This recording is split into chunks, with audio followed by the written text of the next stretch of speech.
Hello everybody, I'm Seibenlore bringing you more Magic the Gathering lore. Today, let's continue our 25 cards of Christmas with card number 15, Thrun, the Last Troll. Thrun is a native of Mirrodin, which, because of the very nature of the plane, is kind of a loaded statement. Mirrodin is not a plane which originally had organic life on it. Rather, it took several events to bring life to the plane. Mirrodin was an artificial plane created by the artificial planeswalker Karn. He found a desolate world and used his magic to make his own mechanical world, which he named Argentum. But Karn didn't feel like living on this plane forever, so when he got the bug to jump throughout the multiverse, he left the plane in the hands of one of his creations, Memnarch. Memnarch took control over the plane, but was being corrupted by a Phyrexian oil which Karn accidentally left on Argentum. The mechanical watcher began to forget its purpose, and jealousy plagued its thoughts. Memnarch wanted to become a planeswalker, much like its creator.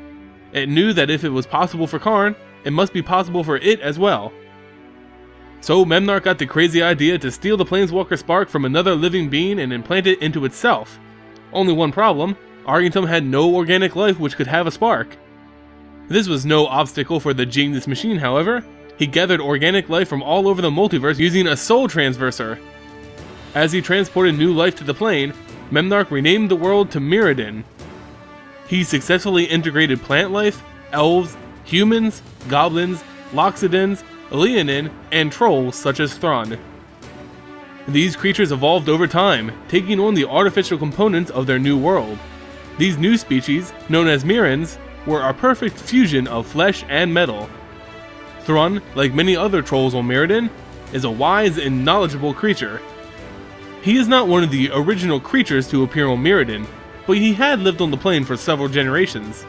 He was not completely fused with metal, being born with more flesh than steel. He was one of the first beings to realize the danger all Mirrans were facing under the tyrannical rule of Memnarch. The machine treated all creatures on this world as cattle, slowly farming them looking for that all-elusive spark. Eventually, the Memnarch's activities drew the gaze of the original creator, Karn, who quickly came back to save his plane, but he was unable to enter due to a barrier placed around the world. It was up to the denizens of Mirrodin to stop Memnarch before he fulfilled his evil intentions. Thrun remembers well the great victories of the mortals who came to Mirrodin's aid when none other could help. He is one of the last remaining Mirrans who knows of the heroic victory of Glisa's Sunseeker over Memnarch. After Memnarch was defeated, the Soul Transversers activated once more, transporting many original creatures back to their home worlds. Yet those who were too infused with Mirrodin remained on the plane. Thrun was left behind after this event, known as the Vanishing, because he had accepted Mirrodin as the only home he ever wished to have, and Mirrodin itself coursing through his veins. Memnarch may have been defeated, but Thrun knew, even then, that Mirrodin was not safe. He understood the dark oil of the Phyrexians and sensed it affecting the plane's new ruler, Karn. Thrun was right to worry. Karn succumbed to the Phyrexian oil, and soon the Phyrexians appeared on Mirrodin.